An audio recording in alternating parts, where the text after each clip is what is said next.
우리가 오늘 읽은 본문의 말씀을 중심으로 나는 네가 박해하는 예수라, 이 제목으로 하나님 말씀 함께 나누겠습니다. 오늘 본문의 말씀은 이제 9장이 시작되는 말씀입니다. 9장이 시작되면서 다시 사도행전은 예루살렘을 주목하게 만듭니다. 지금 8장에서 우리가 보았지만 사마리아 땅에는 큰 부흥이 일어나고 있습니다.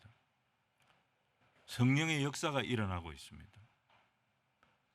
유대인들이 다 조롱했던 그 땅에서는 이방인들까지도 복음을 받고 변화되는 역사가 일어나고 있는 상황이었습니다. 그런데 9장은 예루살렘을 비추는데 예루살렘은 아무 변화가 없었습니다. 스데반이 죽은 이후로 사울의 위협, 사울의 살기는 전혀 누그러질 기세가 보이지 않고 있습니다. 사울은 성경을 보면 자기 확신이 굉장히 강한 사람이었습니다. 거기다가 이 사람은 뛰어난 엘리트 율법학자였습니다. 그래서 한 번도 자기가 져본 적이 없습니다.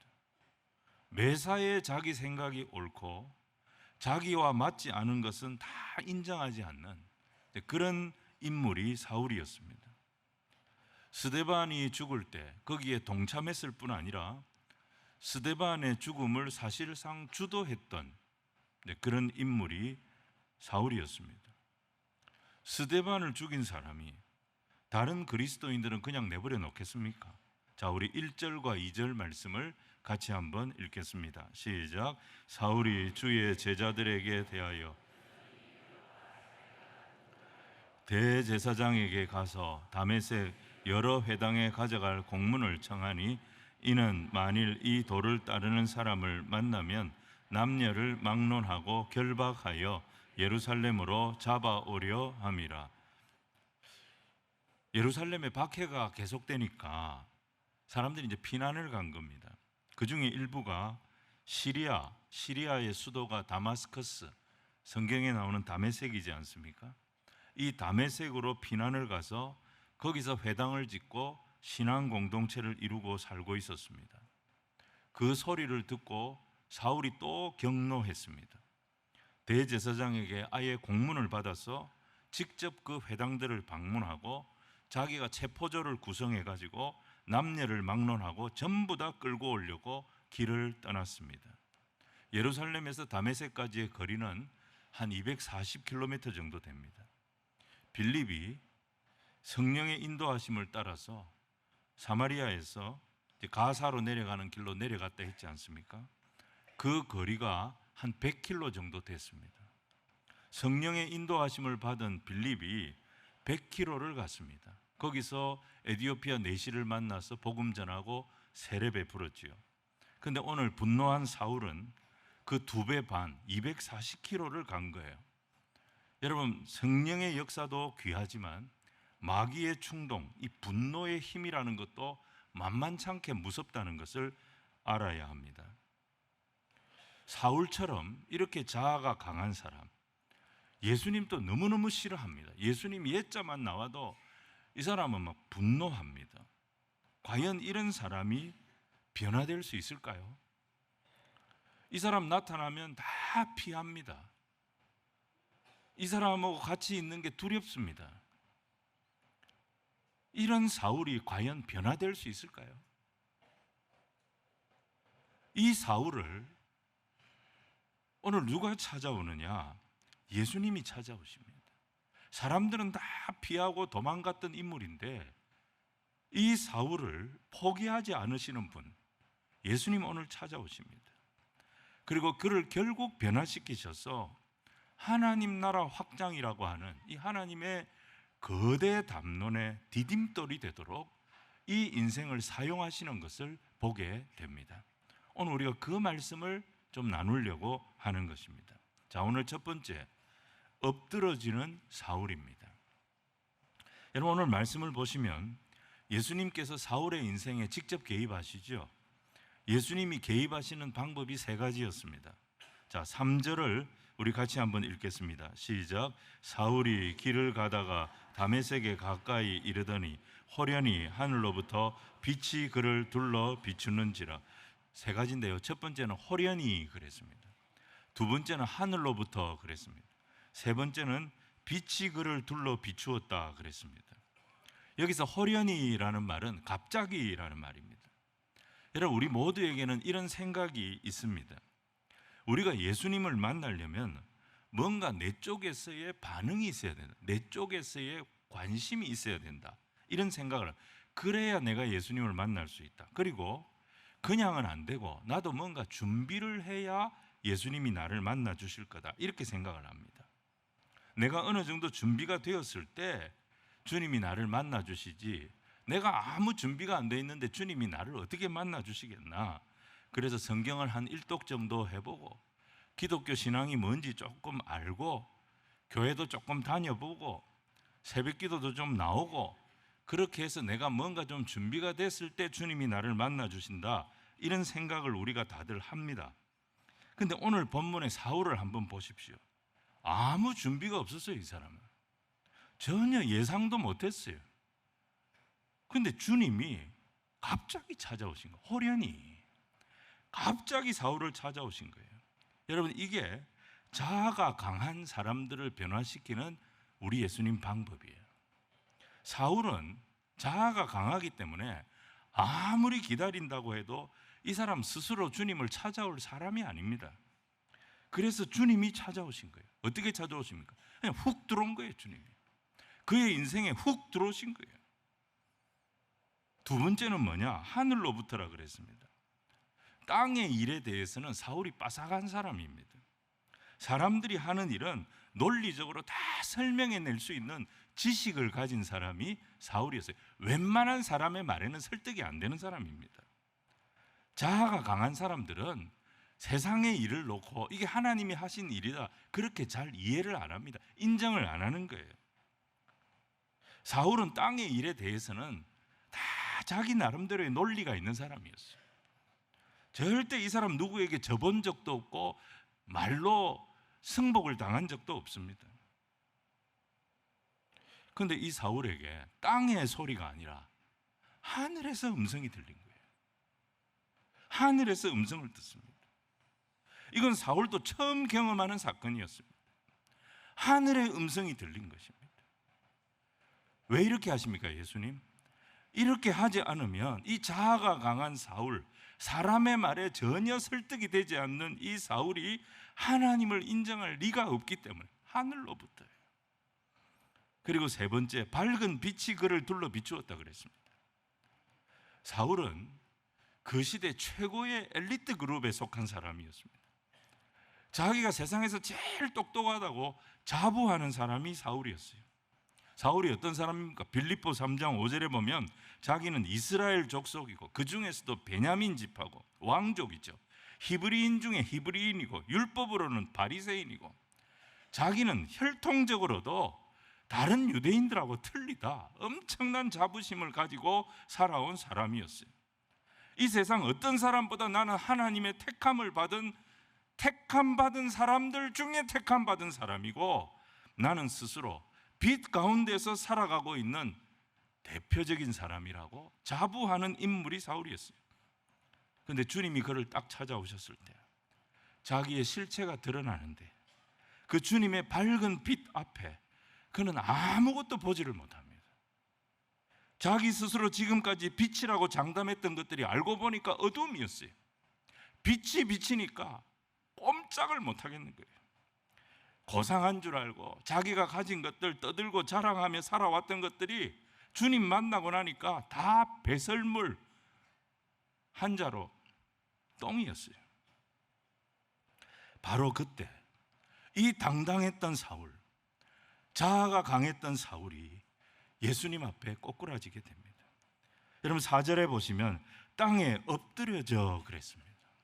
땅에 엎드려져. 여기 엎드려졌다는 단어가 헬라어로 피프토라고 하는 단어입니다. 피프토. 거꾸로뜨림을 당했다, 굴복했다, 이런 의미입니다. 여러분, 이 피프토라고 하는 단어가 예배를 의미하는 가장 고전적이고 가장 기본적인 단어가 피프토입니다. 물론 사울이 예배하기 위해서 엎드린 것은 아닙니다. 하지만 사도행전 9장에 나오는 이 사도 바울의 사울의 피프토 사건, 하늘로부터 음성이 들리는데 그 음성 앞에 엎드려졌던 이 사건이 그의 인생의 대전환점을 만드는 사건이 됩니다.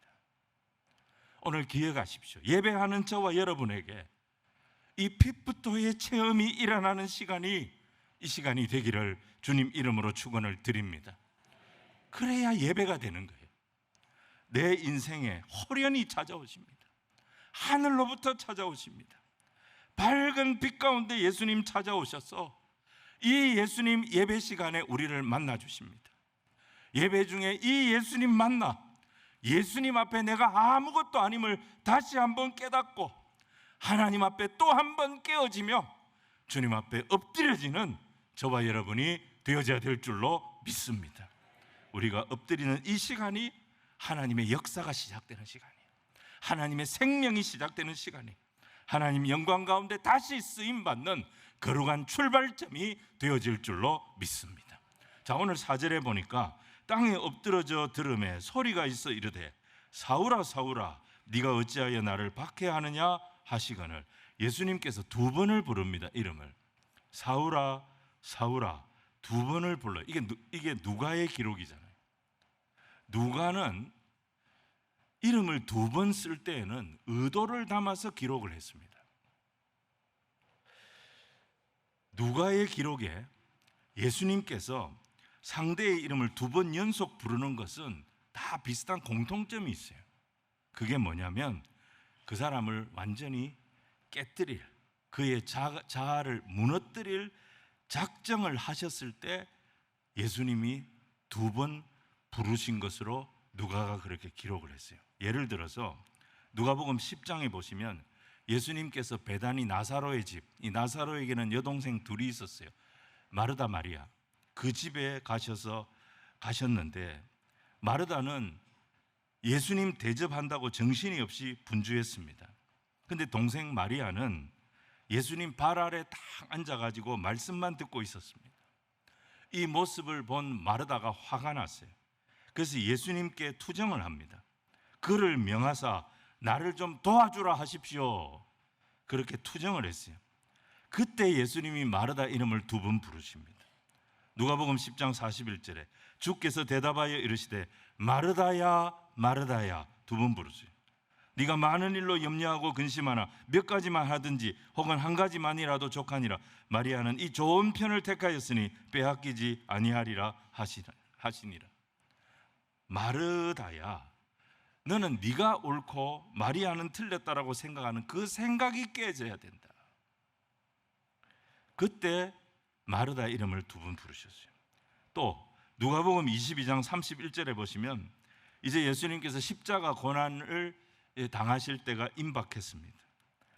예수님 말씀하십니다. 이제 고난이 시작될 거다.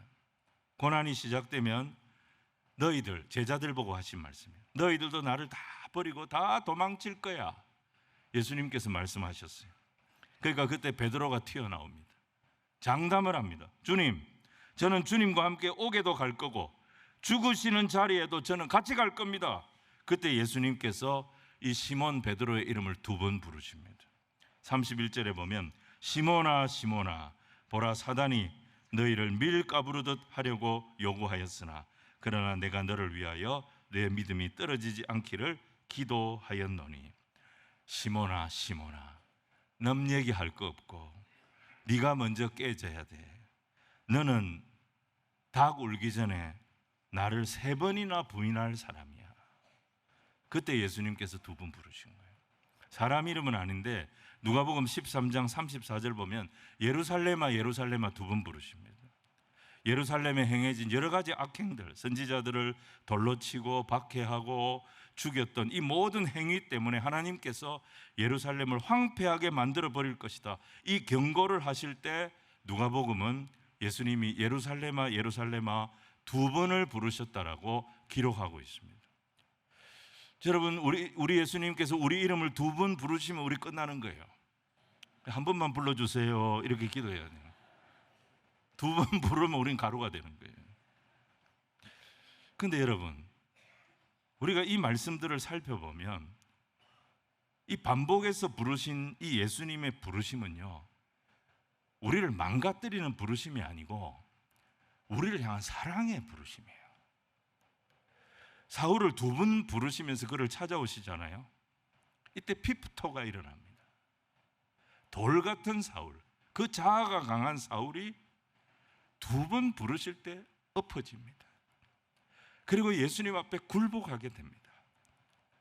절대 변할 것 같지 않았던 그 사울의 강한 자아가 깨어지면서 그 사울이 그리스도 예수의 사람으로 변화되는 역사가 일어났던 거예요. 이게 사울에게는 너무 놀라운 체험이었고 생생한 체험이었어요. 잊을 수가 없었어요.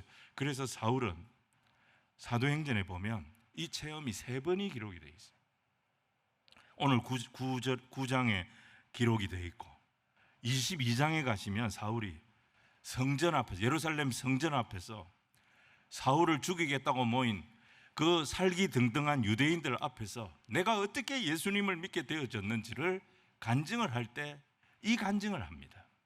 그리고 26장에 죄수가 돼가지고 저 가이사라 총독부에 2년 동안 수감이 되어져 있었는데 그때 신문을 당할 때 아그리빠 왕과 총독 베스도 앞에서 내가 어떻게 그리스도인이 되어졌는지 간증할 때 이 간증을 또 합니다.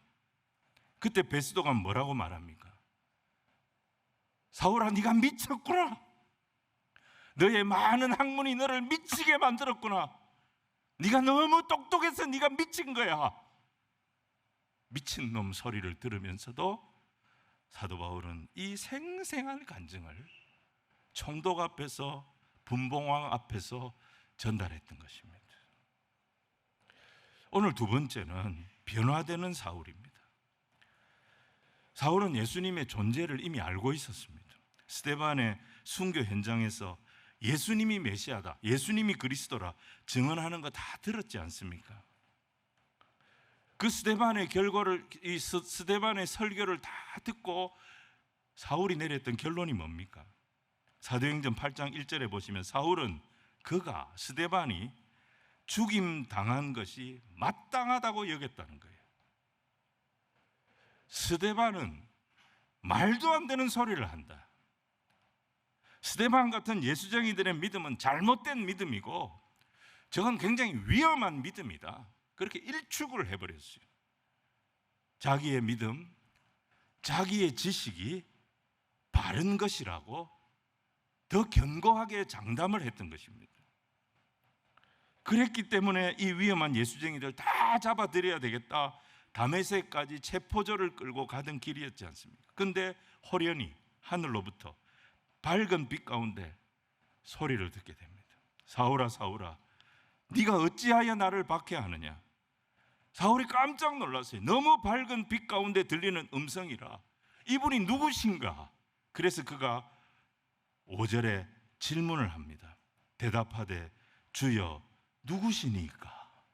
이르시되 나는 네가 박해하는 예수라. 이때 사울이 예수님 만난 거예요. 이 한마디 예수님의 음성을 들으면서 완전히 생각이 뒤집어진 거죠.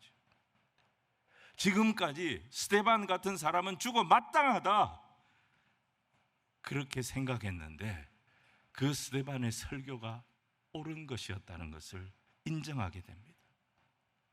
옳다고 생각했던 자기 자신이 틀렸다는 것을 깨닫게 된 겁니다. 지금까지 한 번도 자기가 틀렸다는 생각을 해본 적이 없이 인생을 살아온 사람입니다. 그런데 완전히 자기는 틀린 삶을 살아왔던 것입니다. 자기만한 열심이 없고 자기만큼 하나님께 충성하는 사람이 없다고 자부하며 살아왔는데 실상 자기의 삶은 하나님을 대항하는 삶이었고 하나님을 대적하는 삶이었고 하나님을 괴롭히는 삶이었고 하나님 마음을 아프게 하는 삶이었다는 것을 알게 된 것입니다. 오늘도 마찬가지입니다. 여러분, 교회가 선행을 행하고 많은 봉사를 하고 다 중요하지만 우리가 믿음 생활하는 가장 중요한 1번은 뭐냐? 내가 인격적으로 예수님을 만나야 한다는 것입니다. 예배와 말씀을 통해 자연스럽게 예수님 만나는 것이 가장 좋은 것입니다. 예배 시간마다 이 예수님 만나서 다시 한번 나를 내려놓고 나를 구원해 주신 예수님을 붙잡게 되는 은혜가 있는 예배, 그 예배가 저와 여러분의 예배가 되기를 소원합니다. 그런데 이게 가장 자연스러운데요, 이렇게 만나지 못하고 예수님을 아주 치열하게 힘들게 만나는 분들이 계십니다. 어떤 분은 병상에서 몸이 약해질 대로 약해졌기 때문에 예수님을 찾게 되고 예수님 인격적으로 만나는 분들이 있습니다. 어떤 분은 사업의 실패 때문에, 동료의 배신 때문에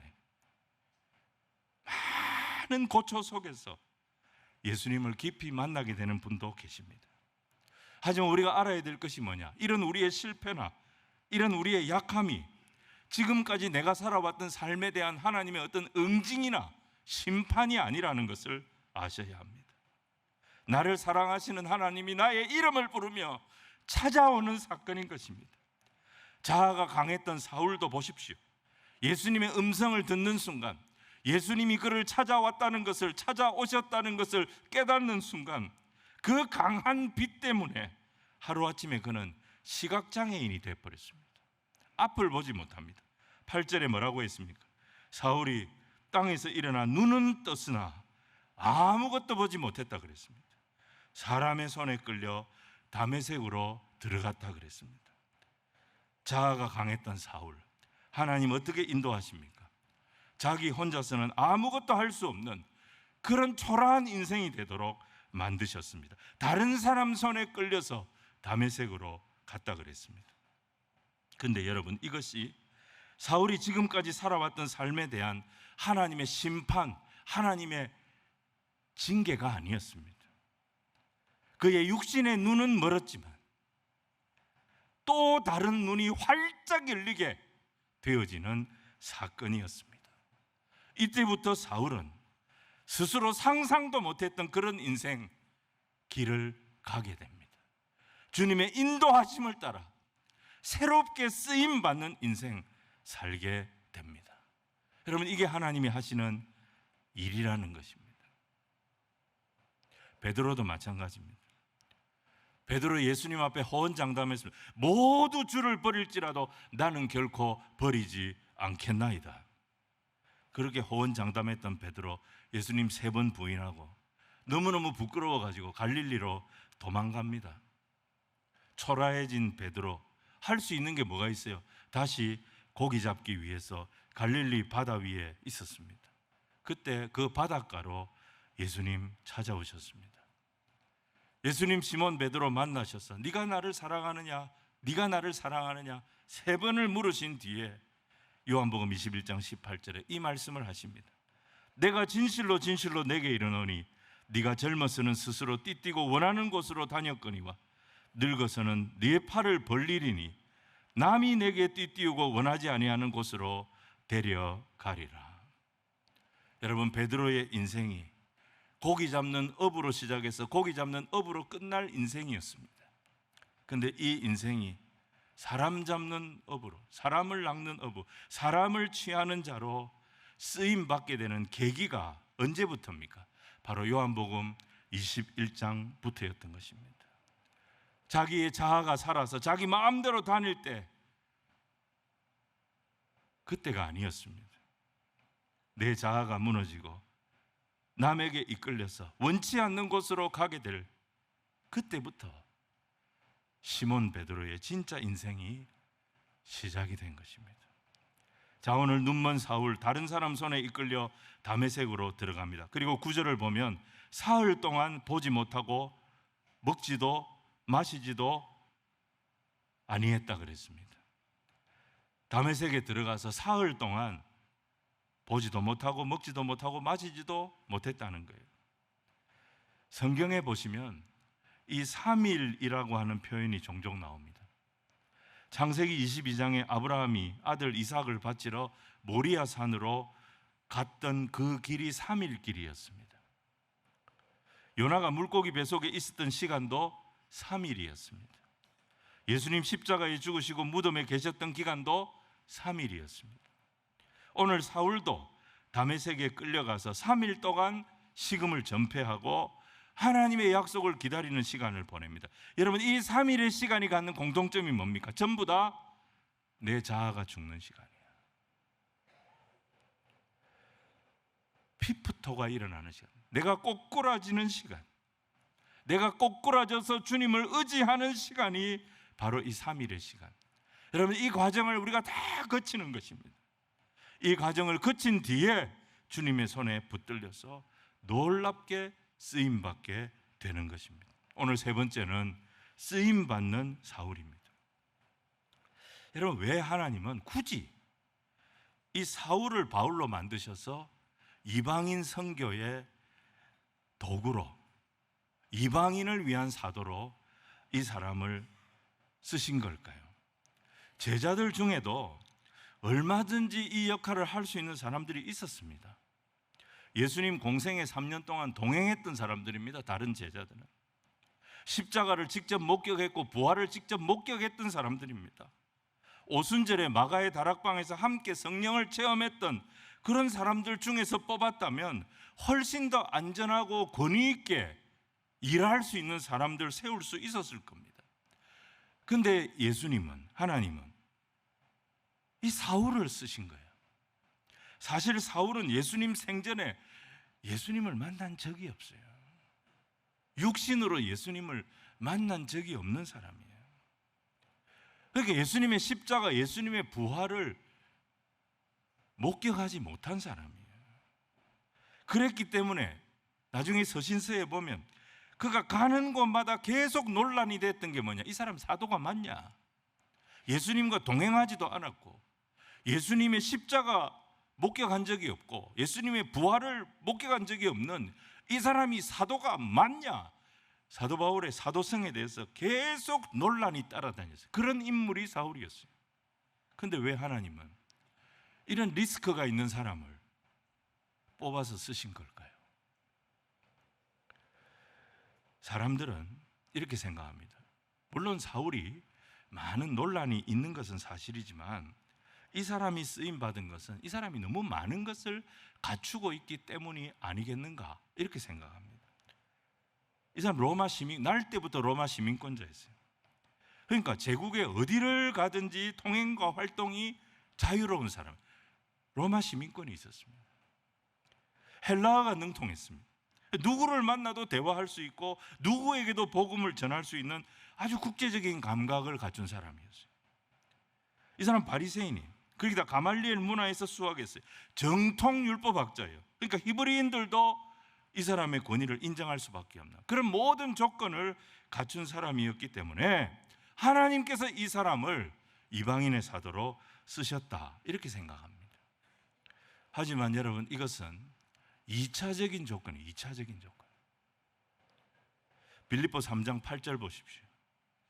그가 자기가 가진 모든 능력들을 어떻게 생각했습니까? 자기가 가진 모든 경력들 다 해로 여기고 배설물로 여긴다고 말했습니다. 그 이유가 뭡니까? 그리스도 예수 한 사람을 알게 되었기 때문입니다. 그 그리스도 안에서 내 견고한 자아가 무너질 때, 내 자신을 그리스도 안에서 발견하게 될 때, 내가 지금까지 붙잡고 자랑했던 것을 다 배설물처럼 여기게 되었다고 말했습니다. 1번은 뭐냐? 우선은 뭐냐? 예수님 만나는 것입니다. 내 인생의 가장 중요한 것은 다른 것이 아닙니다. 예수님을 만나는 것입니다. 내 안에 가장 귀한 것 예수를 알미라. 금 은보다 더 귀한 것 예수를 알미라. 예수님 인격적으로 만날 때 그 예수님이 나를 사용하시는 것입니다. 송명희 시인을 아시죠? 그는 뇌병변 장애인이었습니다. 뇌성마비라고 부르죠. 그랬기 때문에 초등학교 문턱도 밟아본 적이 없는 학력이 무학입니다. 그런데 이 사람이 자기 골방에서 예수님을 만나게 됩니다. 자기를 찾아오신, 이 장애인을 찾아오신 예수님 깊이 만나게 됐을 때 그녀가 썼던 그 찬송시가 나라고 하는 찬송입니다. 나 가진 재물 없으나, 나 남이 가진 지식 없으나, 나 남에게 있는 건강이 있지 않으나, 나 남이 없는 것 있으니, 나 남이 못 본 것을 보았고, 나 남이 듣지 못한 음성 들었고, 나 남이 받지 못한 사랑 받았고, 나 남이 모르는 것 깨달았네. 그러면서 하나님을, 자기를 장애인으로 이 땅에 살게 하신 그 하나님을 공평하신 하나님이라고, 내게 남이 없는 것 같게 하신 공평하신 하나님을 찬양한다고 노래했지 않습니까? 그녀는 30권이 넘는 책을 썼고요, 수많은 사람들에게 이 하나님을 증거했고, 무너진 사람들의 생명을 살려내는 축복의 통로로 이 장애인이 쓰임받지 않았습니까? 핵심은 조건이 아닙니다. 핵심은 만남입니다. 내 인생이 예수님을 만날 때 사울처럼 아무리 자아가 강한 사람도 상관없습니다. 베드로처럼 아무리 실수가 많은 사람이라도 상관없습니다. 내 인생이 주님과의 만남이 이루어지면 변화는 일어나는 것입니다. 쓰임받는 역사가 나타나는 것입니다. 예수님 만난 후로 사울은 자기 스스로 배설물이라고 고백했던 그 모든 재능들까지 하나님께서 다 새롭게 사용하여 주시는 체험을 하게 됩니다. 하나님은 그의 지성도 사용하셨어요. 그의 열정도 사용하셨어요. 그의 능력들 사용하셨어요. 그의 세상적 모든 조건들을 자기를 위하여 쓰는 것이 아니라 복음 전파와 하나님 나라를 위한 유용한 도구로 쓰임받도록 인도하여 주셨던 것입니다. 사랑하는 성도 여러분, 하나님이 우리를 부르시는 것은 내 조건이 좋아서 부르시는 것이 아닙니다. 하나님 앞에 피부터 엎어짐의 시간이 있는 자를 부르시는 것입니다. 사울은 자아가 강한 사람이었어요. 아무도 이 사람 변할 거라고 생각 못했습니다. 그런데 예수님이 이 사람 찾아오시니까 그가 물었습니다. 주여, 누구십니까? 누구십니까? 예수님 한마디로 말씀한, 나는 네가 인정하지 않는, 나는 네가 박해하는 예수다. 그 예수님 앞에 꼬꾸라졌을 때 돌 같은 그의 인생도 주님께 흡수가 되면서 아무도 예상치 못했던 그런 은혜와 축복의 통로로 쓰임받았던 것을 보는 것입니다.